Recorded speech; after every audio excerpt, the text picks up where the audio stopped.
puedo. Soy Teresa Campos López, vengo de la Universidad del País Vasco y en primer lugar me gustaría agradecer a la organización que nos hayan permitido presentar nuestra propuesta y también felicitar a IREA y a GAR, pero a través de ellas a todo el equipo del museo por la organización del congreso. Dicho esto, empezamos con nuestra presentación, que realmente hay que englobarla dentro de un proyecto de investigación, que es el de feluses y precintos como fuentes para la comprensión del proceso de conquista, arabización e islamización de Al-Ándalus. Este proyecto, que ya es conocido porque lo hemos presentado ya en diferentes foros, parte de la hipótesis de que el modelo de conquista del territorio de Al-Ándalus, mediante pactos o armas, conlleva un asentamiento diferenciado de la población y que esto deja su huella en el registro arqueológico. Entonces, nos hemos dedicado sobre todo a analizar feluses y precintos de conquista y especialmente aquellos que tienen un contexto arqueológico. Pero nuestra aportación, la aportación de esta propuesta al proyecto, es que ha sido que partiendo de esta hipótesis general hemos querido dar un paso más hacia adelante y utilizar este planteamiento objetivo e hipótesis como una herramienta educativa y como un recurso didáctico con el que comprender mejor la historia y en concreto el proceso de conquista árabe de la península. Es decir, hemos intentado abordar el trabajo de competencias claves educativas, así como el desarrollo de conceptos como la empatía histórica, el método histórico y el uso de las fuentes históricas. Un poco de antecedentes, ya tuvimos... vale. Lo que tenemos aquí un poco, a grosso modo, el objetivo general o la organización general que teníamos del proyecto. ¿Vale? Felusa y precinto como didáctica del objeto, que fue lo que presentamos ya en Oporto, en el Congreso Peninsular, y también trabajamos el tema de las fuentes históricas, etcétera, y el conocimiento del conocimiento de la conquista, la etapa de la conquista árabe, y también los conceptos de empatía y causalidad histórica. Tenemos aquí un poco ese mismo esquema resumido y cómo vemos cómo la moneda la entendemos como una fuente histórica, el contexto arqueológico podemos trabajar espacio y tiempo, que es un poco lo que me voy a centrar hoy, la conquista estamos trabajando conceptos históricos y la arabización y la islamización nos lleva a temas controvertidos. En este momento lo que queremos presentar es cómo queremos desarrollar esta conciencia histórica y sobre todo me quiero centrar, porque la presentación es breve, en cosas más prácticas que hemos empezado ya a trabajar. No se trata de un proyecto recién iniciado, tampoco es finalizado, así que estamos en construcción.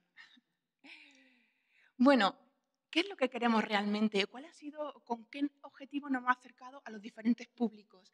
Queríamos entender la historia como un conocimiento científico del pasado, basado en la utilización de fuentes sometidas a un juicio crítico. Cómo se trabaja con las fuentes históricas, cómo se investiga en numismática, en historia y en geografía, y en qué consiste el método arqueológico. Todo esto está muy relacionado con el currículum con el que tenemos que trabajar en el ámbito formal educativo. ¿Qué fuentes son las nuestras? Aquí no me voy a extender porque tenemos muchísimos más especialistas. Tenemos feluses, que son como la amiga fea, ¿no? de la numismática árabe, pero la que nos apasiona y sobre todo porque son aquellos que vamos a encontrar en registro arqueológico y eso nos ha dado muchísima información y sobre todo nos da un potencial pedagógico y didáctico increíblemente potente. Tenemos estos sellos de conquista, que son los sellos que hemos ido encontrando, que son con los que cerraban las bolsitas con las que estaban pagando posiblemente a los soldados el haber participado en el toma de ciertas plazas.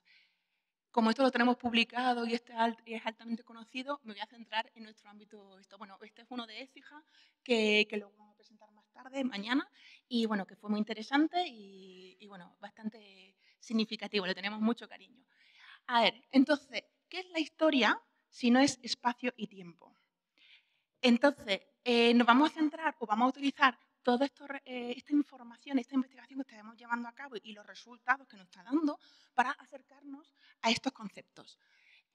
Como veis aquí, pues tenemos eso, cómo vamos a trabajar este tiempo histórico, el espacio geográfico, etc. Y me voy a centrar ya, esto es un esquema un poquito más formal de lo que quiero comentaros, que es la parte más práctica. Aquí tenemos un mapa que se puede consultar en nuestra página, en la página del proyecto, en Feluses. Y bueno, lo que hemos sacado directamente es donde hemos encontrado Feluses en contexto arqueológico. ¿Vale? ¿Cómo me llevo esto yo al aula? ¿Cómo se lo explico a los públicos, a los niños, a las niñas, por ejemplo? El currículum me dice que tengo que trabajar el espacio, pero el espacio no lo tenemos que entender como una cartografía ahí aislada, ahí hay un mapa. En el espacio viven las personas y en el espacio ocurren los hechos históricos. Pues lo que tenemos aquí es que cuando superponemos con, por ejemplo, las vías romanas, vemos perfectamente cómo se gestó el avance de la conquista árabe. Eso no se puede explicar en un aula. Esto es interesantísimo. No solamente estamos dando geografía, estamos enseñando cómo se gestionó, cómo se generó un proceso histórico. El tiempo. En nuestros feluses, las monedas árabes concretamente, pero en general la numismática, el tema del tiempo, las fechas es una cosa que nos data, ¿no? Normalmente por emisión, etcétera. Qué interesante es no solamente saber que hay un año, sino que ellos vivían en otro calendario. Estamos trabajando el tiempo, pero entendiéndolo dentro de una perspectiva cultural. Esto también lo está dando la numismática árabe en este concreto, pero en general las monedas. El tema de utilizar temas controvertidos, valga la redundancia, en el aula. Es algo que desde el ámbito formal especialmente la enseñanza es un poco reticente, pero es altamente interesante. ¿Qué nos está pasando aquí, por ejemplo? Lo que queremos ver es enseñar al alumnado o a los públicos con los que trabajemos que, por ejemplo, estudiar o ver las fuentes históricas que justifican y que están demostrando esa conquista árabe, nos está ayudando también a luchar contra bulos y otra serie de teorías que pueden estar negando este proceso de negacionismo que tenemos ahora tan vivo en estos últimos tiempos de una manera científica. Todo esto también nos está dando los resultados de un proyecto de investigación. De hecho, bueno, vemos que la LOMLOE, ¿no? Centrándonos un poquito más en ámbitos más curriculares, ¿vale? Dentro de la competencia social y ciudadana, dice que es necesario comprender cómo se han gestado y organizado las sociedades del pasado y del presente, es decir, dimensión espacio-tiempo, lo hemos visto, y saber cómo nos gustaría construir el futuro personal y social. Para ello, hay que priorizar aquellos aprendizajes que permitan el desarrollo de una conciencia crítica. Es interesantísimo el tema, esta oportunidad que tenemos de trabajar temas controvertidos en el aula o en cualquier recurso educativo, porque hay que generar esta conciencia crítica en la interpretación de problemas sociales, para que el alumnado en general, los públicos, crezcan como personas y ciudadanos comprometidos en la mejora de la sociedad, como pensadores reflexivos y críticos, capaces de construir un mundo mejor. ¿Hay mejor finalidad? Vamos respondiendo ya a la pregunta ¿para qué? Bueno, estos ya son dos ejemplos concretos. De hecho, Fátima Martín lo ha referido antes. Solemos ir a los colegios para explicarle al alumnado, bueno, pues cómo trabajar. Llevamos diferentes materiales arqueológicos. Esta es la ficha con la que trabajan y, como veis, bueno, pues tenemos que reconocer el objeto, cómo está hecho. Y luego, si veis, en la parte izquierda, según la miráis desde el público, pusimos como una especie de chuleta para que cada pregunta ellos tuvieran una especie de vocabulario que pudieran usar. Entonces también fomentamos que el uso de palabras diferentes. Y eso, por ejemplo, al profesorado resultó muy interesante. Bueno, teníais que ver la cara de los niños y de las niñas cuando les decíamos que los objetos que eran un poco desde nuestra cosecha venían de un museo y que nos habían dejado especiales para ellos. Alucinaban. Luego, este otro ejemplo, un poco mío, lo siento, está en euskera, pero prometo que para la comunicación lo traduzco. Lo uso yo en clase y en vez de trabajar tanto la moneda en sí, intento trabajar lo que es la metodología numismática. Le digo al alumnado que me traigan un euro, ¿vale? Y entonces lo que les digo es, venga, vamos a analizar la iconografía del euro. Claro, aparece en diferentes países, pero ¿por qué sale eso? Interesantísimo ver cada país qué tendencia tiene, qué euros tiene. ¿vale? Luego, lo que hacemos es, oye, ¿por qué hay euros diferentes de diferentes países en el Estado español? ¿Eso qué significa? ¿Hay circulación monetaria en otros países? Esto nos lleva a estudiar qué tipo de sistema político podemos tener o de gestión, la Unión Europea, etc.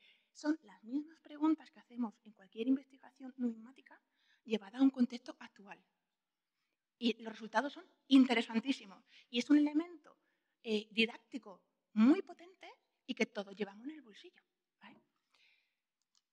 Bueno, y luego ya para finalizar, me gustaría hacer referencia, bueno, esto es un poco esquema de lo que estamos trabajando. Queremos seguir ahondando trabajando en el cómo imbuir más o trabajar más el tema del pensamiento crítico y estos temas de los temas controvertidos en el aula. Pensamos que tiene mucho potencial.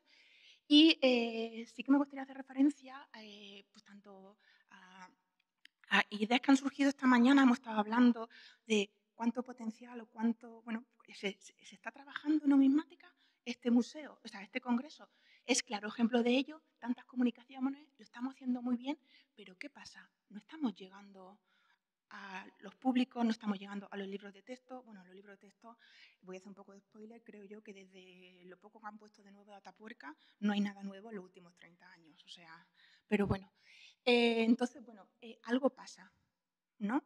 Hay potencial, vemos que estamos investigando, estamos haciendo cosas muy bien, pero nos falta llegar. Hemos hablado de transferencia, hay que divulgar, pero sobre todo hay que hablar de transposición didáctica. Hay que saber llevar esos contenidos más eruditos, entre comillas, más concretos de un ámbito específico, especialista. Hay que saber comunicarlos y llevarlos para que la gente los entienda y los viva. Eso sí que es un para qué. Creo que es un objetivo fundamental. Muchas gracias.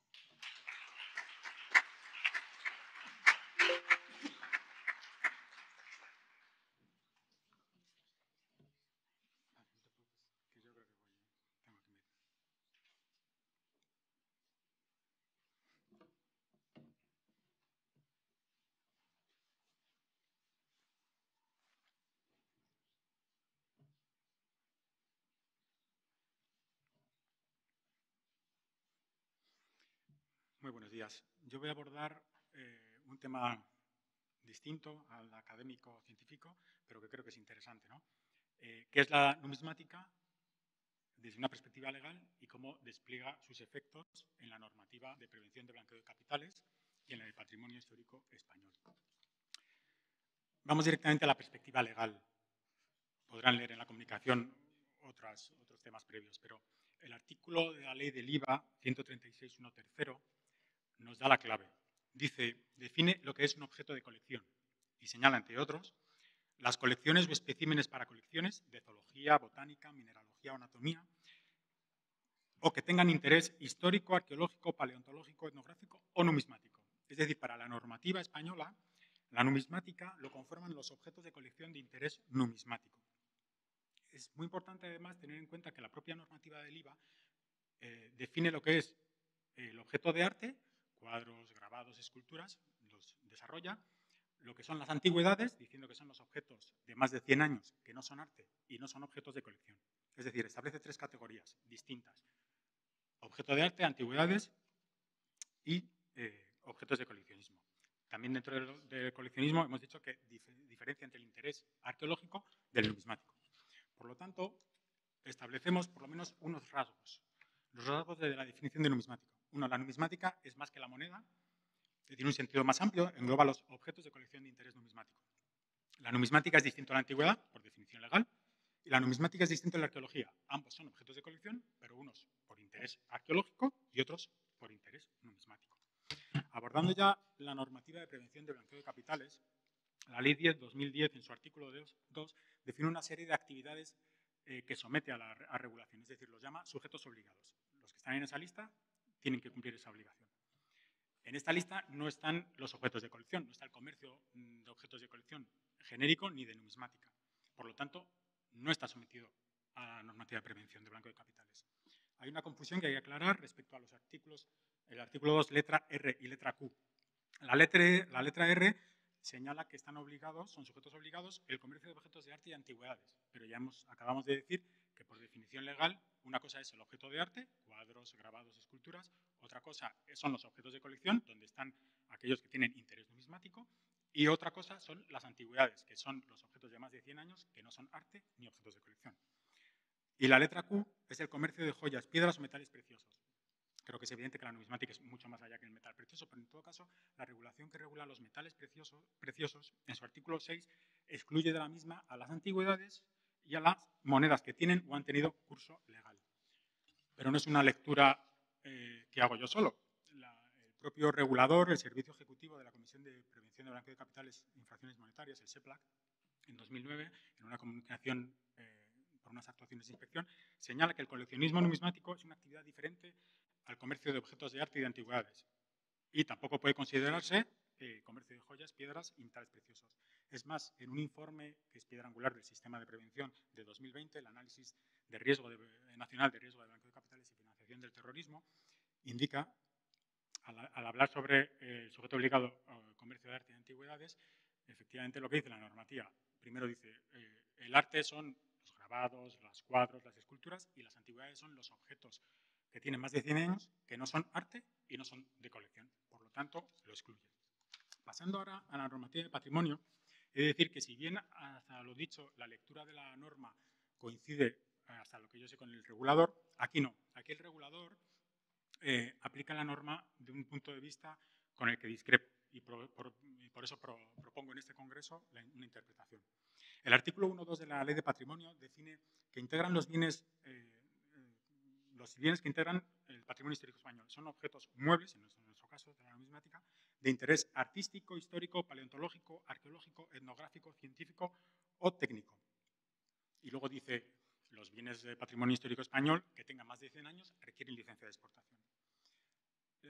El legislador lo que hace es, entiende que todos los objetos que están en España, que tienen ese interés, son patrimonio. Y por otro lado, aplica la obligación de exportación a todos los objetos que tienen más de 100 años. Es decir, se puede establecer una diferencia entre bienes en España contra bienes españoles, que es lo que trato de transmitir. Y esto es, la divergencia, la discrepancia es si el preámbulo, la exposición de motivos de la norma, inspira a la norma o no. El preámbulo dice, la contribución histórica de los españoles a la civilización universal y de su capacidad creativa refiere que hay bienes de valor histórico, artístico, científico o técnico que conforman la aportación de España a la cultura universal y que el patrimonio histórico español contiene las expresiones más dignas de aprecio en la aportación histórica de los españoles a la cultura universal. Para mí creo que es obvio que focaliza en objetos que tengan relación más o menos directa con España. Es más, el ministro que presentó la ley en el año 85 en Cortes hablaba, nuestra riqueza patrimonial refleja los comportamientos característicos que han determinado nuestra entidad como nación. Muchos de estos comportamientos se han plasmado en producciones materiales, mundo material donde se contiene la historia de España y cuya protección es el instrumento para la colectividad. Una presencia cultural que se basa ante todo en el impresionante apoyo de nuestro patrimonio histórico, cuya magnitud es un motivo de orgullo nacional. No solo es mi lectura, también hay cierta doctrina y resoluciones judiciales que apoyan esta idea de que el preámbulo y la exposición de motivos debe inspirar la norma. Pongo dos, pero me fijo en la segunda, porque afina mucho. Dice, el artículo, el 2, el que define qué es patrimonio, dice, no tiene sentido si no se completa con la exposición de motivos. Y el preámbulo es claro. Cualquier vínculo o proximidad a la españolidad basta para que se considere que el bien integra el patrimonio histórico español. Así, bajo mi punto de vista, el bien, para que sea patrimonio histórico español, debería tener, por origen o autoría, por vinculación o proximidad, por destino, una relación con España. Y el segundo requisito es que debe tener interés. Recordemos, el artículo 2 decía, 1.2 decía que tiene que tener interés artístico, histórico, paleontológico, arqueológico. Es decir, tiene que ser algo con relación a España y con interés. Entonces será patrimonio. Entiendo que en numismática el único interés, tenemos de mencionar que no se menciona el interés numismático, que sí está recogido en la normativa, en otra normativa, pero no en la de patrimonio histórico.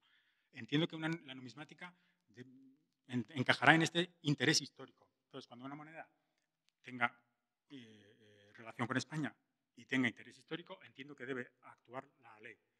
Pero no se interpreta así, ya lo digo. La ventaja que tiene la numismática es que tiene ingente información. La autoridad que la emite, la CECA, incluso con tantas investigaciones y estudios que se hacen y las colecciones que hay, se sabe qué monedas han circulado por España. O sea, que se podría fijar perfectamente qué tiene interés. Es lo que propongo, que a través del estudio universitario, científico, a las instituciones públicas, que pueden contar, yo creo que pueden contar con el coleccionismo y la parte del mercado para identificar qué bienes. Sería fácil en numismática, en otras cosas no, pero en la numismática sería fácil determinar qué tiene relación con España y qué tiene interés. Creo que sería fácil poder elaborar ese listado, porque el concepto jurídico indeterminado puede crear ciertas discusiones. Actualmente ya digo que para cualquier cosa que tenga más de 100 años se requiere licencia de exportación. Por ejemplo, para un dólar norteamericano de 1880. Y creo que eso no es lo que dice la norma. Un ejemplo de esta interpretación o de esta especialidad que puede tener la numismática, que recordemos es un producto en serie, que se acuña por millones de ejemplares, sobre todo en las cosas modernas, son los libros. La propia normativa de patrimonio histórico dice que los libros son patrimonio histórico español, salvo se cuenten con 3 ejemplares en bibliotecas públicas. O presumiendo que a partir del año 1958 todos tienen, por lo tanto no lo son. Pues si se puede comparar la edición de un libro con la emisión de una moneda o un billete, me parece ridícula la comparación. La numismática tiene peculiaridades que pueden ayudar a afinar la protección del patrimonio histórico español, que creo que el coleccionismo lo ha hecho desde tiempo inmemorial. Muchas gracias.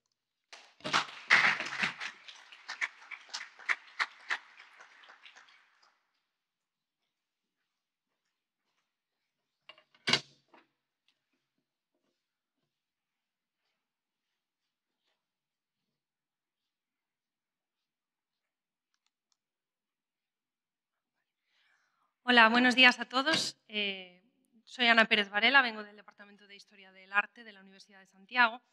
Y antes de nada, pues me gustaría sumarme al sentimiento de agradecimiento al comité organizador del Congreso por aceptar esta propuesta, que como ven en el título, versa de una parte de la... Es en el verde, ¿verdad? Ahí. Una parte muy concreta de la numismática, como es el estudio de las medallas, con unas características, como saben, pues, que pueden ser similares a las monedas, pero con, digamos, una función diferente y una historia y una evolución propia, ¿no? Como también saben, el estudio de las medallas ofrece un gran interés al ser estos pequeños objetos, pues un documento y un testimonio de la importancia social de personajes o, como veremos hoy, de acontecimientos históricos. A pesar de ello, han sido menos estudiados que las monedas y habitualmente desde el punto de vista de la retratística conmemorativa, ¿no?, de los retratos que podemos encontrar en las medallas. En esta breve comunicación nos centraremos en analizar otro tipo de medallas que tienen que ver con los años santos compostelanos y en especial con las insignias que llevaban los peregrinos en las últimas décadas del siglo XIX y la primera mitad del siglo XX, con una condición, como veremos, casi de obligatoria. Bien, como saben, los años santos han sido y son una realidad singular a muchos niveles, que históricamente se ha concretado en una serie de costumbres, de rituales, de festejos, y por otro lado en la circulación de obras e iconografías que están escogidas y manufacturadas en ese sentido conmemorativo. Para este estudio hemos decidido centrarnos en la cronología que les acabamos de exponer, en primer lugar porque, por un lado, la importancia que adquiere en este momento la prensa escrita nos ha permitido, a nivel de fuentes, ¿no?, encontrarnos con un banco muy rico en el vaciado de la hemeroteca, que ha resultado, pues, en el hallazgo de cientos de noticias relacionadas con este tipo de medallas, ¿no? Y en segundo lugar, y más importante, porque estamos ante el contexto en el que se reactivan las peregrinaciones después de que a lo largo de la Edad Moderna fuesen decayendo. Estamos en ese contexto de lo que conocemos con el nombre de Segunda Inventio, ¿no?, de esa recuperación, el hallazgo de las reliquias de Santiago, que llevaban 3 años perdidas en la propia catedral, y una vez se vuelven a recuperar, pues tanto el arzobispo como el cabildo catedralicio hacen una labor incansable de promoción de estas peregrinaciones. Antes de nada, debemos llevar a cabo una distinción entre las medallas que se referencian en estas noticias.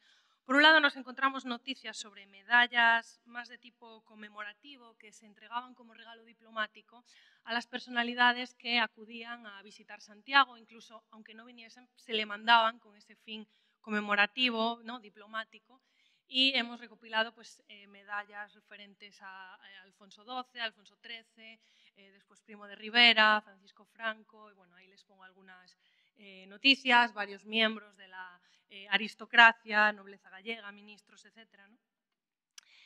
Estas como, bueno, no sé si pueden leer más o menos, pero las pocas líneas que he puesto de algunas de las noticias nos dan a entender que estaban hechas con materiales ricos y, bueno, el propio análisis de algunas que se conservan, ¿no? Vemos que están hechas en oro, en plata de ley. En el caso de Santiago se une el azabache, ¿no?, como material singular. Y por otro lado tenemos las noticias que nos referencian a las también llamadas medallas en la prensa, que son más bien insignias, se les llama la medalla oficial del Año Santo, insignias que llevaban los peregrinos, bueno, ahora matizaremos esa condición, y que estaban realizadas en materiales pues, mucho más baratos, en estaño, en aluminio, en metal blanco, y sobre las que nos hemos centrado especialmente en el texto que hemos preparado para la publicación. Aunque son interesantes desde el punto de vista iconográfico, lo que nos ha llamado más la atención, lo que nos ha interesado más y por eso nos hemos centrado en ellas, es en el uso que se hacía de estas pequeñas insignias, no solamente desde un punto de vista conmemorativo, ¿no?, de esa peregrinación, de ese Año Santo, un recuerdo, sino que era un distintivo que tenía un carácter casi obligatorio, así se da a entender en las sucesivas noticias, y que además participaba de una serie de rituales, era bendecida por el arzobispo, para de algún modo encapsular esa indulgencia que se ganaba una vez llegaba a Santiago. Aunque cualquier peregrino podía adquirir su medalla una vez llegaba a la ciudad,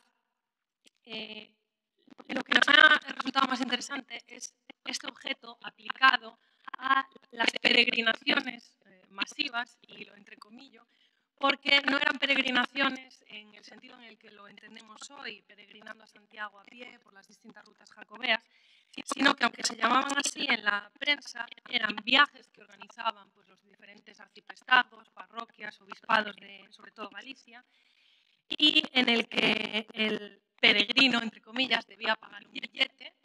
La peregrinación duraba un día, llegaban por diversos medios de transporte, pues barco, autocar, tren, después ya a partir de los años 70 en avión, y eran organizadas por los párrocos, por los arciprestes, por los obispos en los lugares de origen, ¿no? El peregrino tenía que pagar un precio, ¿no?, en el que se incluía el billete del transporte, la aportación a la ofrenda que se hacía a Santiago una vez llegaba a la catedral y también el coste de esa medalla oficial de las peregrinaciones que era distribuida ya por estos organizadores en su lugar de origen, ¿no?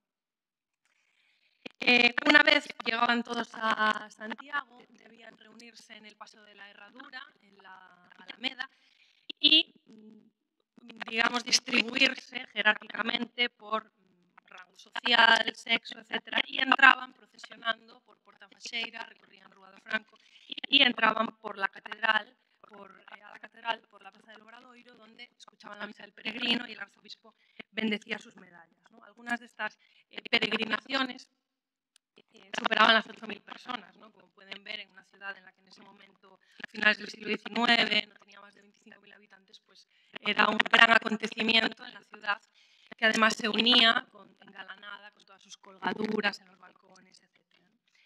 En las noticias se insiste, están viendo en la derecha, en las medallas como algo propio, tradicional y obligatorio para entrar en la catedral y asistir a esa misa, ¿no?, y que fuese bendecida por el arzobispo, ¿no? Y además se insiste muchas veces en que la medalla no es un objeto que haya sido pensado para llevar en el bolsillo, sino que debe ostentarse en el pecho, en la solapa. Eran normalmente vendidas con su propio imperdible y con un lazo. El color variaba, ¿no?, dependiendo de dónde venía la peregrinación. En el texto que hemos preparado nos extendemos mucho más en los ejemplos de los diversos años santos que hemos ido encontrando, porque, bueno, creo que no me lo he saltado, pero estas peregrinaciones masivas eran organizadas prácticamente solo en los años santos, ¿no? inteligencia. Y en este caso no podemos detenernos en analizar ejemplos concretos, simplemente vamos a dar, para terminar, unas pequeñas pinceladas. La organización de estas peregrinaciones corría a cargo de la Archicofradía del Apóstol después de la Junta Central del Año Santo, que eran los organismos que convocaban el concurso de bocetos para el diseño de la medalla oficial, ¿no? A pesar de que se podía presentar cualquier artista, las medallas después eran acuñadas, por lo que hemos podido ver en todas las noticias, en casas fuera de las fronteras gallegas, ¿no? En Barcelona, en Madrid, hemos encontrado también un caso en Bilbao. A pesar de que gracias a esta pequeña investigación pues hemos encontrado un dato bastante interesante, y es que en Santiago creemos que existió lo que se llama en los documentos una fábrica de medallas, ¿no? En los anuarios de comercio de la Biblioteca Nacional de Madrid encontramos este epígrafe y estaba regentado por el platero Jesús Paz. Además tuvo un recorrido de varias décadas. En otras noticias hemos encontrado en otros periódicos que Jesús Paz realizó medallas conmemorativas para Alfonso XIII y fuimos capaces de encontrarlas en la colección de Patrimonio Nacional, las están viendo en pantalla. Fueron muy fáciles de identificar porque las noticias detallaban que estaban acompañadas de un pórtico de la gloria en miniatura realizado en plata por el orfebre, ¿no? Entonces, aquí pueden ver la efigie del rey y en el reverso una batalla de clavijo. Bien, ya para ir finalizando, estas insignias de peregrino se diferencian de esas otras medallas conmemorativas, tienen un carácter popular, portátil, una condición más democrática, ¿no? Entonces exigía que fuesen confeccionadas en esos materiales más pobres que les hemos detallado, en dimensiones menores y con un precio popular. Aquí ven algunos ejemplos, como ven, iconografía típica jacobea, más batallas de clavijo, la urna de las reliquias de Santiago, Santiago peregrino en todas sus versiones y, por supuesto, las veneras, estrellas de 8 puntas, cruces de Santiago, todos los elementos de la iconografía jacobea.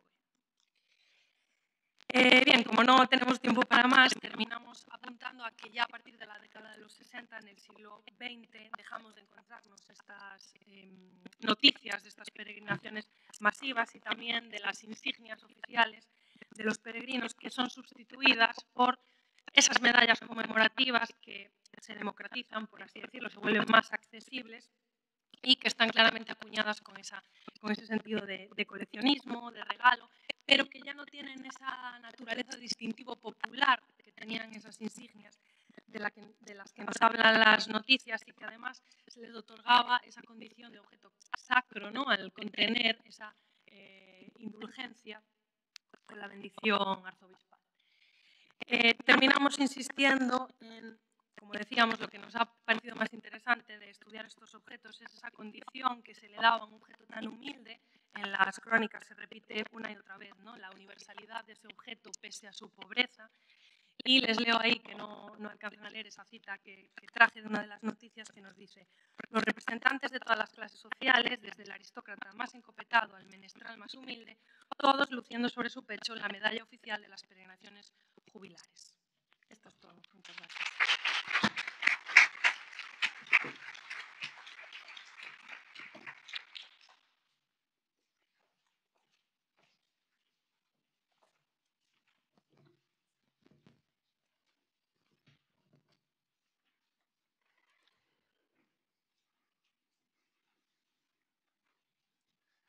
Buenos días, soy el capitán de corbeta Salvador Mil Pereira y vengo en representación de la Escuela Naval Militar. Quiero agradecer a la organización que nos haya permitido participar en este congreso. Las medallas y condecoraciones otorgadas a la Escuela Naval Militar desde entonces son un reconocimiento significativo para la ciudad de Marín.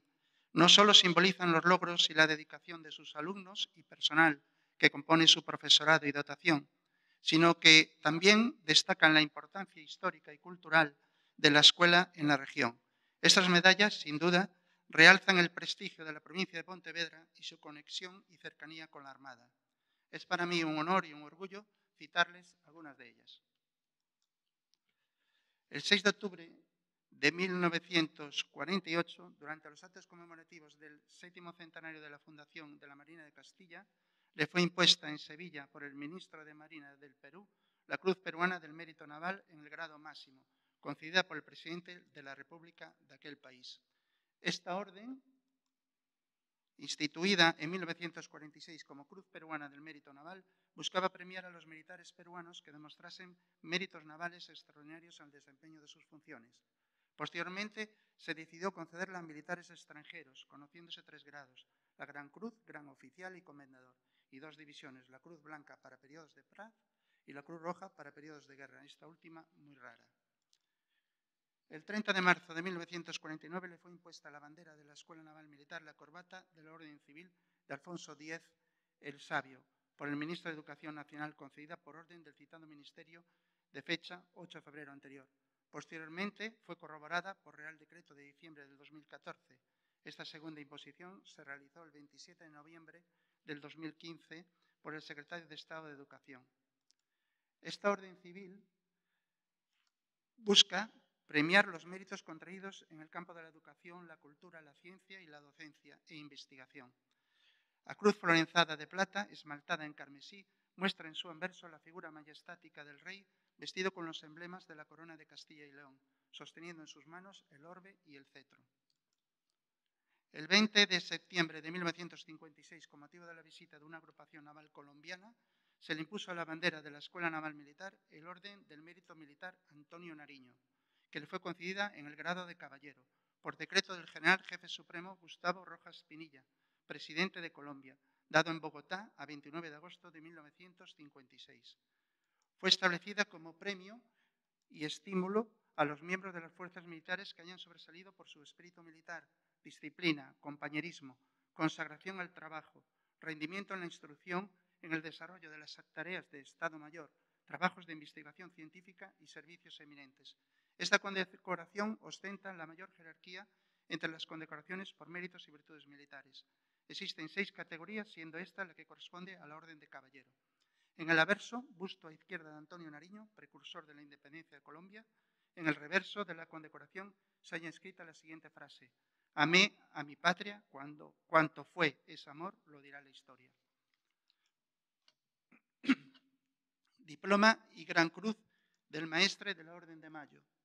Al mérito naval otorgada por el presidente de la Nación Argentina, a la bandera de la Escuela Naval de España, 1959.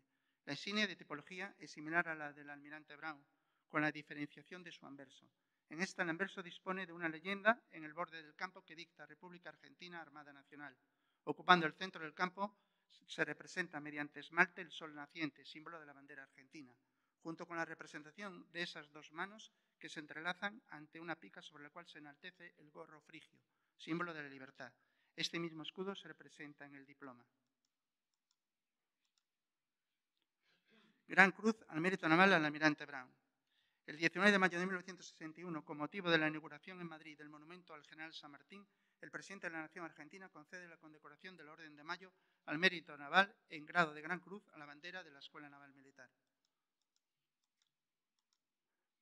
El excelentísimo señor presidente de la República de Venezuela, previo el informe favorable de la Orden, en fecha 22 de octubre de 1970, confiere a la bandera de la Escuela Naval de España la Orden del Libertador, en el grado de caballero. La imposición se efectuó el 9 de octubre de 1971. La Orden del Libertador fue la máxima distinción de Venezuela. Estaba destinada a premiar los servicios distinguidos a la patria, el mérito sobresaliente y los beneficios hechos a la comunidad. Fue establecida en 1880. Orden do Mérito Naval Gran Cruz de Plata da Marina de Guerra da República dos Estados Unidos de Brasil. Esta condecoración, creada en 1934, era otorgada para agraciar a los militares de la Marina en el ejercicio de su profesión y de manera excepcional a corporaciones militares e instituciones civiles, nacionales o extranjeras, que hubieran prestado servicios relevantes a la Marina. Se compone de 5 grados, siendo esta correspondiente al grado de caballero. El día 2 de octubre de 1976 se le impuso a la bandera de la Escuela Naval Militar la cruz de la Orden Militar y Hospitalaria de San Juan de Jerusalén, de Rodas y de Malta, por el Príncipe Gran Maestre de la Orden de Malta. Establecida en 1920, se otorga a los destinatarios que han traído honor a la soberana orden, promoviendo valores cristianos y la caridad, según lo definido por la Iglesia Católica Romana. En el caso del aquí presente, la cinta nos informa por su color que se trata de una condecoración otorgada a militares. Existen dentro de las cruces dos rangos, siendo esta la que corresponde al primero, la cruz por mérito melitensi. El 18 de mayo de 1998 se impuso a la bandera de la Escuela Naval Militar la corbata de honor de la Asociación Española de Fomento Europeo. Se trata de la máxima distinción europea creada en 1991, siguiendo los principios promovidos por la Carta de París.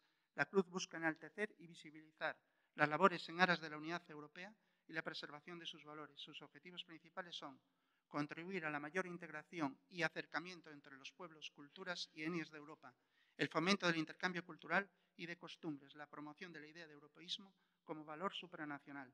Si bien se la denomina Cruz de Oro, esta insignia está realizada en plata sobre dorada. Destaca el uso del color azul en esmalte sobre los brazos de dicha cruz, reservando en el transepto o parte central un esmalte de azul regio, representando la bandera de Europa. La cruz se encuentra inserta en una corona de laurel esmaltada en verde turquesa.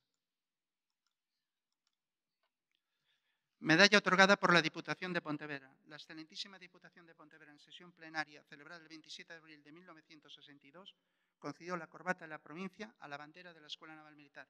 La imposición se efectuó el 12 de octubre de 1967, fiesta de la Hispanidad.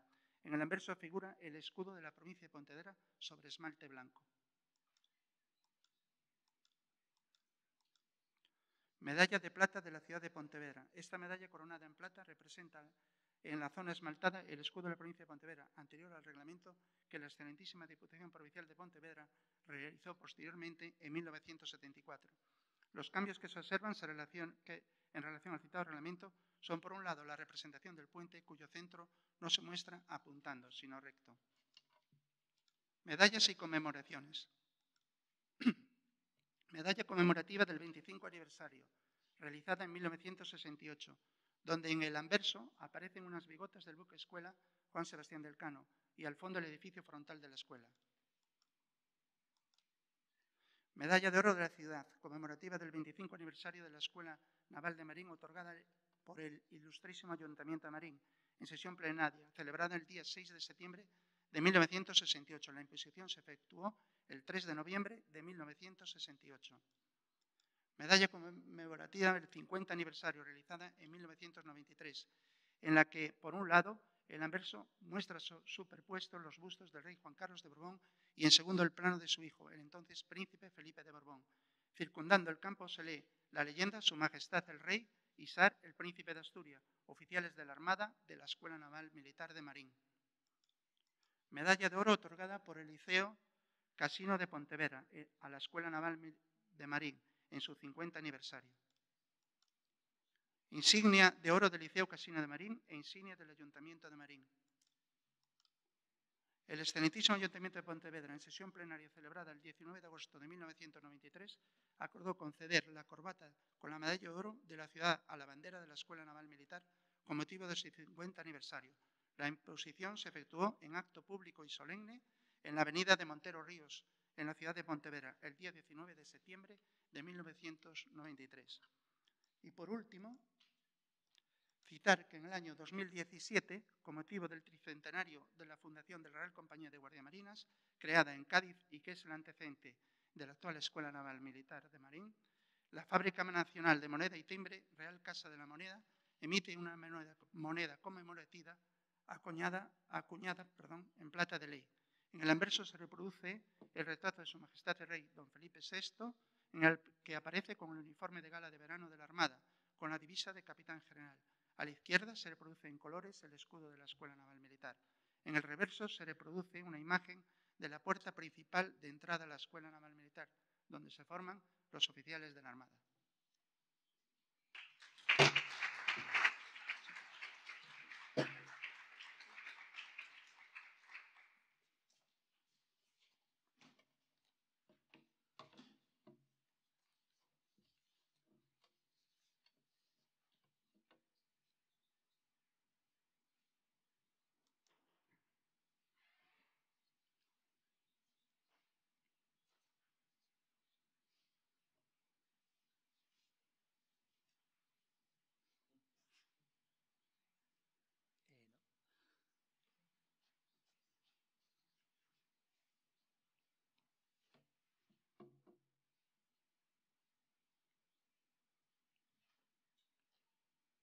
Bueno, vou gañando tempo antes de que a presentación este lista.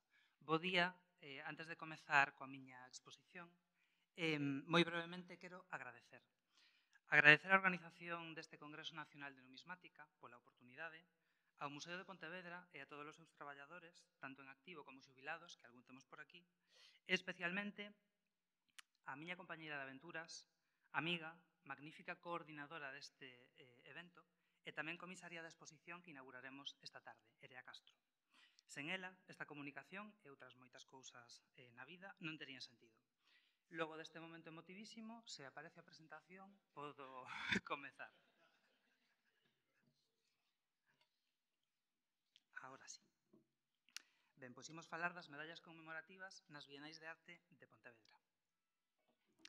A Bienal de Arte de Pontevedra nace en 1969 da man de Antonio Puig Gaite, vicepresidente da Deputación Provincial, e de José Antonio Campos Borrego, delegado ao tempo de Información e Turismo, como un certame competitivo nas disciplinas de pintura, debuxo, escultura e gravado.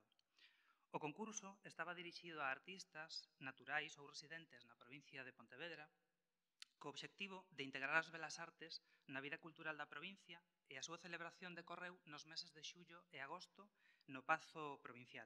En anos posteriores sumaríanse diversos espazos do Museo de Pontevedra. En 1970, o certame pasou a ser regional galego e en 1971 nacional, intercalándose ambas edicións ata 1974, onde o certame adquire un carácter internacional. A partir deste ano, intercalaranse as edicións nacional e internacional ata 1988, onde queda fixado exclusivamente con carácter internacional, ata a súa edición en 2010. A Bienal de Arte de Pontevedra volverá a esta cidade na súa 32ª edición en 2025, como xa ten anunciado o vicepresidente da Deputación Provincial, Rafa Domínguez. Nesta diapositiva que vos traio podemos observar distintos cartéis e catálogos da Bienal de Arte de Pontevedra que nos levan directamente a falar das medallas conmemorativas, porque algún deles terá relación co deseño da propia medalla. En 1969, a Deputación encarga a primeira medalla conmemorativa para a primeira e única Bienal Provincial de Arte ao artista Xoán Piñeiro. Na década dos anos 70, a Fábrica Nacional de Moneda e Timbre convocou uns concursos, unhas bolsas de formación para escultores interesados en implementar deseños en medallas como soporte artístico.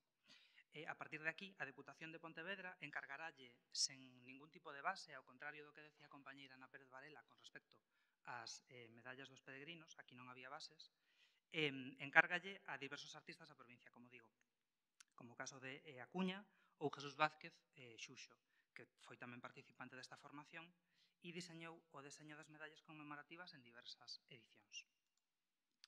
Así, sabemos que a Deputación, ademais de encargar as medallas de premio na categoría de ouro, prata ou bronce, acuñaba medalla conmemorativa en series numeradas, das que amosamos diversos exemplos. En canto ás medallas, vemos unha evolución estilística. Comeza sendo unha imaxe moi institucional, moi corporativa, onde se representa a Teucro, fundador mítico da cidade de Pontevedra, no anverso, utilízase sempre como unha alegoría que entronca co mundo clásico.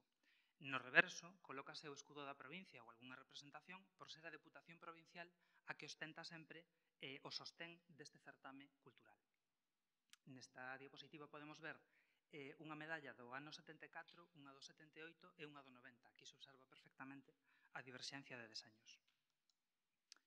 Posteriormente, cando se lle comeza a encargar o deseño a artistas, lembremos Piñeiro, Acuña, Xuxo, etc., xa se permite un desenvolvemento iconográfico distinto, máis libre, como é o exemplo desa maternidade, que está na seguinte diapositiva,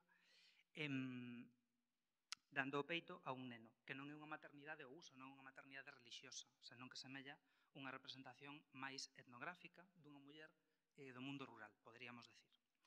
Cando a Bienal adquire un empaque maior e se utiliza o certame para conmemorar a artistas concretos, se lle encarga ao artista unha iconografía concreta, como o caso das medallas de Colmeiro ou Laxeiro, que estaba na anterior diapositiva, e aquí hai, pois eso, un patrón definido no anverso das medallas. Non hai liberdade artística para o autor e sempre no reverso continuamos coa representación da provincia. Sempre están representados os escudos da institución provincial.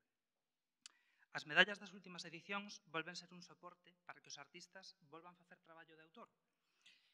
Polo que o esquematismo que vemos na medalla do ano 89 ou a que vimos ao principio na do ano 90 son medallas máis facetadas, teñen inscripcións desestructuradas que vai en relación ás experiencias que se estaban a levar a cabo a nivel nacional en canto á expresión artística no formato da medalla. Por último, podemos extraer que tamén existiron algúns casos, como a medalla de 1978, da súa dereita, nos que o edificio da Deputación está no reverso, non é o escudo, senón o propio edificio. Pero este ano, concretamente 1978, vai en relación ao propio cartel da Bienal, no que aparecía, como podíamos ver, o propio pazo da Deputación Provincial. Lamentablemente, a Deputación de Pontevedra, a pesar de ser a promotora e a que se encargaba da organización e sostén deste certame, non conserva a serie completa das medallas conmemorativas das 31 edicións da Bienal. Aproveito a ocasión, iso sí, para animar ao grupo promotor e o que comisaría a vindeira Bienal a que recuperen a tradición perdida en 1990 e volvan a cuñar medalla conmemorativa para a Bienal de Arte que celebraremos en 2025. Pola miña parte, nada máis. Moitas grazas.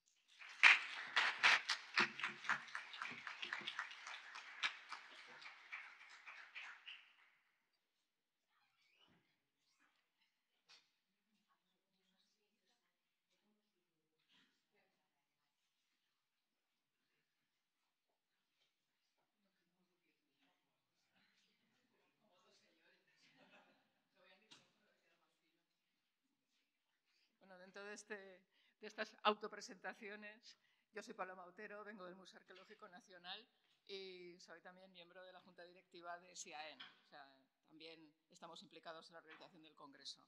Y me corresponde a mí pues abrir 10 minutos de debate por si alguien tiene, por supuesto, preguntas interesantes que hacer a los comunicantes. Por llevar un poco de orden, pues el primero, que ha sido David Martínez Chico, que les recuerdo que hablaba de la formulación jurídica de la numismática en la legislación universitaria. Anímense. Realmente, bueno, es un poco continuación de la mesa redonda, por eso está situado en primer lugar en esta sesión, pero...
Entonces, por eso a mí centrarla en arqueología, a nivel universitario y demás, no te puedo decir, no sé dónde sería el mejor encaje, pero a nivel de realidad, la numismática es mucho más de arqueología, o sea, no es arqueología.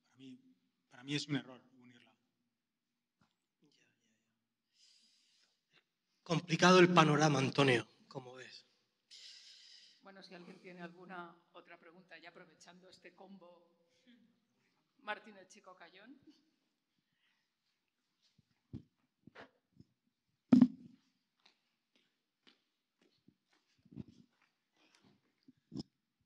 Hola, buenos días. Soy Simeón García Nieto, de la Asociación Numismática Española. Yo creo que lo que no debemos de esperar es que los de arriba nos solventen todos los temas. El tema de la numismática hay que hacerlo desde abajo. Hay que forzarlo desde abajo y tenemos que empezar entre todos. Vaya, yo empezaría casi diría, ¿cómo tenemos, no sé, la ley de mecenazgo? Para poner un poco, integrar también a a las sociedades, a las empresas, a los benefactores. Aquí no nos tenemos que empujar todos. No sé cómo lo veis, si de alguna forma creéis que de abajo, porque la numismática por arriba piensa que yo siempre creo que los coleccionistas numismáticos al final no han hecho numismática, son personas que no han estudiado, son aficionados y poco a poco se han ido formando, eso sí. O sea que vamos desde abajo y no esperemos que nos solventen los temas incluso universitarios los políticos. Gracias, perdonad. A mí me gustaría decir aquí que se nos olvida siempre, porque ya tenemos el concepto muy extendido, que la numismática realmente es una ciencia. Es la ciencia que estudia las monedas, las medallas, el dinero, objetos funcional o formalmente relacionados con las monedas. Porque a veces hablamos de lo mismo, o sea, hablamos de cosas distintas hablando de numismática. Y eso a la gente, el público general, a veces lo confunde. Esto es una tontería por mi parte, pero yo creo que tampoco viene de más, porque al final estás confundiendo la ciencia con el objeto. Y eso nos ocurre también con la arqueología. O sea, unos objetos arqueológicos y la arqueología. La arqueología es un método de estudio. Por eso no es cronológica, porque es un método de estudio. Y por eso la numismática tampoco es cronológica, porque es un método de estudio. La definición, que creo que estuviste involucrado en ese proyecto, hay un diccionario de numismática especial, y es un concepto amplio y claro. O sea, real. Para mí, en el mundo del coleccionismo es muy real ese concepto. Entonces, por eso digo que siempre es más amplio que la arqueología. Entiendo la dificultad de dónde se encaja, pero ¿que tiene que estar en la arqueología? Entiendo que sí, un arqueólogo se va a encontrar con monedas, seguro. Vamos, es lo más probable. Pero es más allá. Yo creo que encerrar en la arqueología la limita demasiado, bajo mi punto de vista. Nos quedan 7 minutillos y unas cuantas comunicaciones.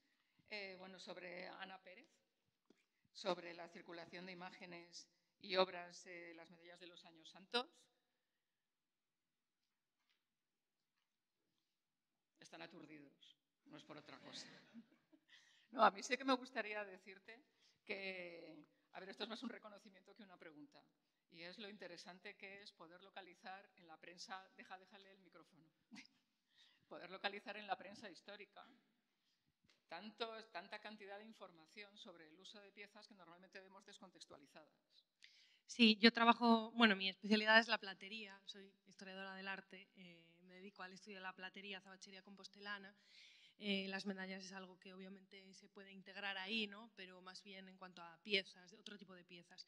Y siempre he trabajado mucho con la prensa porque es la que me ha dado las mayores alegrías a la hora, por un lado, de encontrar las propias piezas, ¿no? de piezas que están a lo mejor perdidas en almacenes, que no se sabe de quién son, no están atribuidas, y las noticias nos van dando los hilos a los que tirar y al final se conservan y están ahí, pues, como por ejemplo esta de Patrimonio Nacional, pues no llegué a ella gracias a varias noticias que referenciaban que había sido regalada. Es un proceso complicado, ¿no? Que la gente a veces no es consciente de lo complicado que es sí. bucear en la prensa del siglo XIX.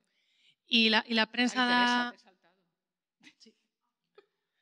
La prensa da descripciones artísticas más o menos escuetas, pero sobre todo lo que da es esa dimensión del uso y de por qué se regalaban, a quién se regalaban, cómo era la ceremonia del regalo, qué importancia tenía eso dentro de las, digamos, de la agenda social de Santiago en este caso, ¿no? Entonces esa dimensión social del arte a mí me resulta muchas veces mucho más interesante que el propio análisis material y formal de las piezas.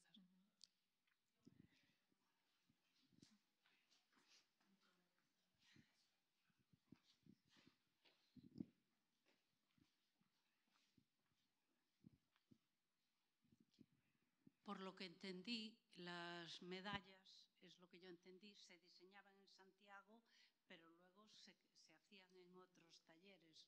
Eso me llamó muchísimo la atención porque están los talleres de Mayer, de Ángel, de Lado, un montón de talleres que trabajan con la plata, trabajan con el azabache, y me llama mucho la atención que no se haga o que no haya restos de material que se hubiera fundido, como se denomine, allí mismo en Santiago, ¿no?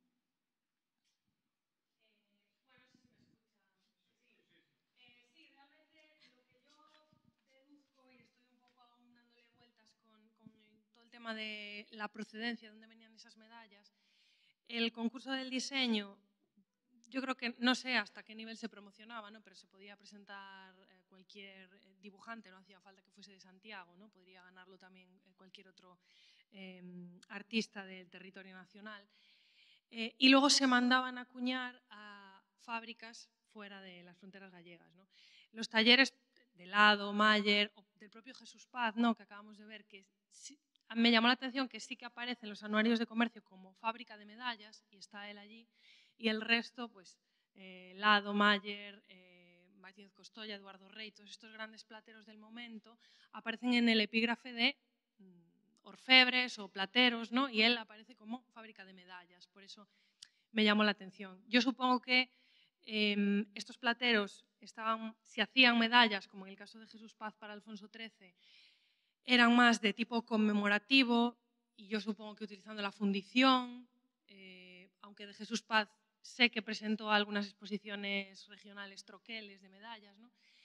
Pero después no tenían, o a lo mejor, el interés comercial o la capacidad logística de acuñar tiradas de miles de ejemplares de estas pequeñas insignias, ¿no? Entonces, digamos que los artistas de los que me hablas tú son más por el lado artístico, de obras, medallas conmemorativas para las personalidades importantes, y luego estas insignias de los peregrinos se mandaban a hacer a otras fábricas con más capacidad, ¿no? de sacar adelante el encargo, supongo, ¿no? Todavía estoy un poco dando pasos en esa dirección.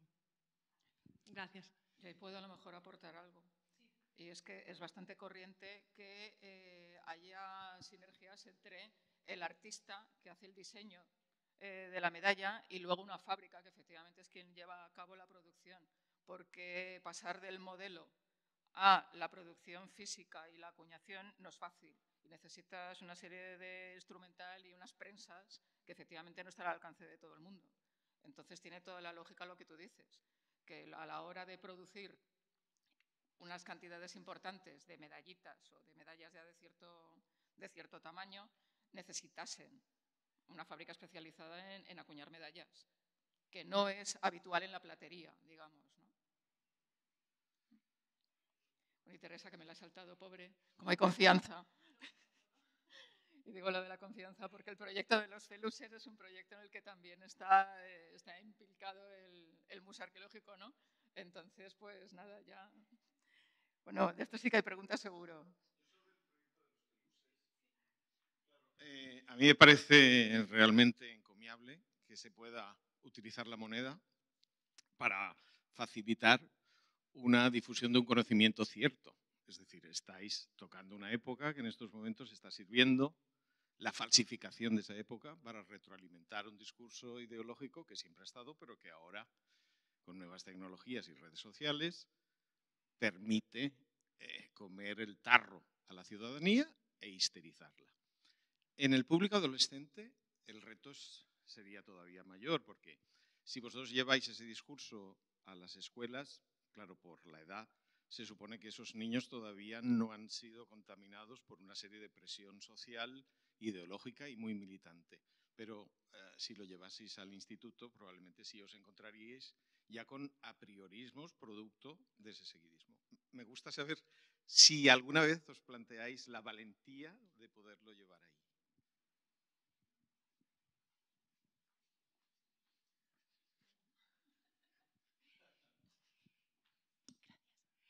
Pues sí, la verdad, Rafael, tienes toda la razón. En el tema de, por ejemplo, irnos a educación primaria, algo así, pues como has visto, trabajamos más desde el punto de vista objeto, porque esa cercanía al objeto, obviamente, incluimos las monedas, tiene muchísimo potencial. Ese contacto físico enriquece muchísimo, facilita mucho lo que es el comunicar conocimientos, etc. El tema el asunto de los temas controvertidos, sí, ahora se ha puesto de moda controversiales, pero nosotros tiramos más de controvertidos, es difícil. Es difícil porque incluso entre el propio profesorado, las personas que nos dedicamos a la educación o trabajamos en la divulgación, etcétera, genera disonancias. Y porque, bueno, en este caso concreto estamos hablando de temas de una época concreta, como puede ser la conquista árabe o la reconquista o conquista cristiana con otros nombres, etc. Pero podemos llevárnoslo a cosas mucho más contemporáneas. A ver, en el tema de, por ejemplo, trabajar con alumnado del instituto, tienes que ir, como tú dices, acercarte de otra forma. Y sí que van con ideas pues, que ya vienen de las redes sociales sobre todo, y ya sabemos cómo funcionan las fake news. Van a lo visceral, tú te lo integras y ya no hay quien te saque de ahí. Entonces, el tema de trabajar, por ejemplo, que es una cosa, justo este tema de los temas, este asunto de los temas controvertidos, los que estamos trabajando ahora, el que tenemos a punto de desarrollar más. Y como te he comentado, estamos trabajando también con un compañero que analiza estos fake news, qué influencia tienen en el alumnado, cómo llegan y cómo contrarrestarlos. Entonces, bueno, las imágenes son muy potentes. El tema de la empatía histórica es un concepto utilísimo para tener empatía hacia diferentes culturas. Podemos estar hablando de migraciones, conocer otras culturas que han vivido aquí, porque siempre hablamos de invasión islámica, por ejemplo, o conquista, pero no hablamos de invasión romana, ¿no? O fenicia. Se define de otra forma, ¿no? Entonces, bueno, cómo entendemos las diferentes fases que hemos tenido en nuestra historia y cómo nos acercamos a ellas, qué palabras usamos y tal, es muy interesante. También en el alumnado universitario. Ahí sí tenemos trabajo. Bueno, a lo mejor hablo un poquito más conociendo ese tema, porque sí que nosotras en el departamento intentamos, desde el punto de vista cañeros, cañeras, romper estereotipos, y es difícil, porque vienen serios. Podemos hablar de conceptos sobre ciertos estereotipos sobre temas históricos, podemos hablar de género, podemos hablar de muchas cosas. Tenemos un arduo trabajo, pero creo que sobre todo lo que tenemos que basar es en la evidencia científica. Tenemos que tener claro que los relatos que hemos recibido, nosotros partimos ahí. No es que te voy a contar mi versión, voy a intentar que sea científica y sobre todo generar ese espíritu crítico para que tú luego, por lo menos lo que te llegue, diga, espera, ya solo con eso, yo ya digo, la asignatura me doy por... O sea, eso es lo interesante, el que tengan herramientas críticas. Eso. Bueno, ya que tienes el micrófono, bueno, Antonio, rapidísimamente te quería preguntar una cosa, aparte de que darle enhorabuena a la Escuela Naval por tanta condecoración.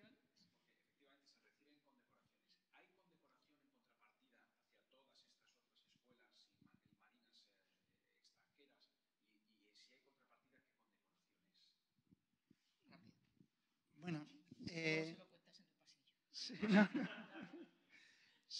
La Escuela Naval como institución sí ofrece alguna medalla o algún reconocimiento a otras escuelas como institución. Después ya, como habéis visto ahí, hay condecoraciones que son otorgadas por distintos países. Ahí ya depende de los acuerdos a los que llegue cada gobierno. Y para terminar, ¿alguna pregunta para Ernesto y las medallas de las Bienales de Arte? Ahí hay una.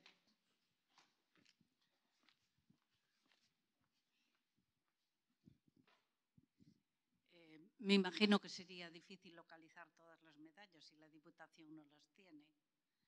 Entonces, quizá una propuesta que sería buena es que todo el mundo que lleve un premio deba de diseñar una medalla conmemorativa de la Bienal del momento, porque de esa manera se conservarían, ¿no? Bueno, no sé, me imagino que habrá coleccionistas que las habrán guardado todas. Sí.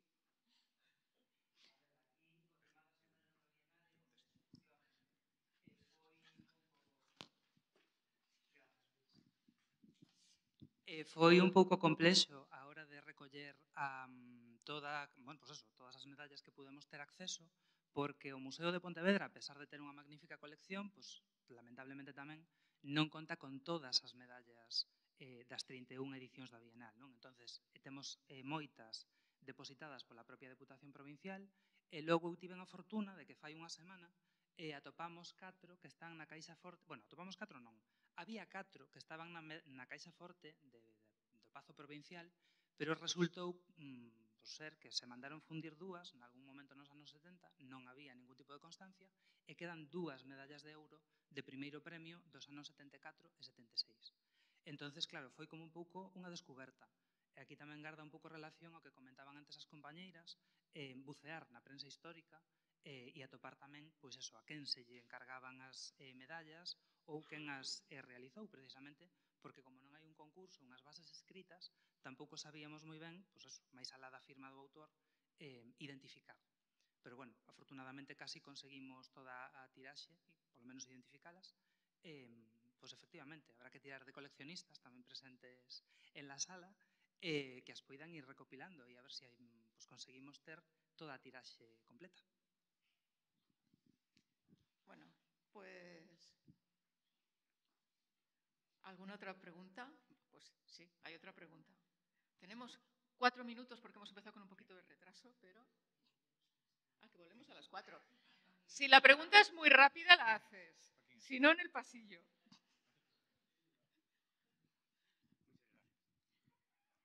Ricardo Sánchez, del Círculo Filatélico y Numismático de Barcelona. Simplemente ahondar en una cuestión que hoy ha salido, que la numismática ha sido considerada un tema troncal académicamente, y después, por otra parte, es indiscutible que la numismática está representada en todos los estratos de la historia. Entonces, la numismática tiene una entidad independiente y propia como ciencia. Un ejemplo muy rápido para que se me entienda. Pero muy rápido, sí. Que la gente tiene hambre y luego hay que volver a las 4. La numismática no solamente trata la metalurgia. ¿Qué pasa con el papel en la notafilia?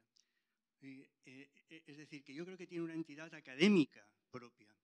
Entonces, yo creo que es complicado, pero para mí un objetivo que creo que podría ser muy interesante para recuperar esa importancia de la numismática es crear departamentos de numismática en las universidades, en las facultades, que esta ciencia resulte esencial. Muchas gracias. Pues no puedes responder, David, no puedes. Ahora habláis, ahora intercambiáis conocimientos, que vamos con hora al restaurante y demás, y luego todo el mundo se enrolla en los restaurantes y la gente llega tarde. Gracias a todos por estar aquí y a las 4 nos vemos.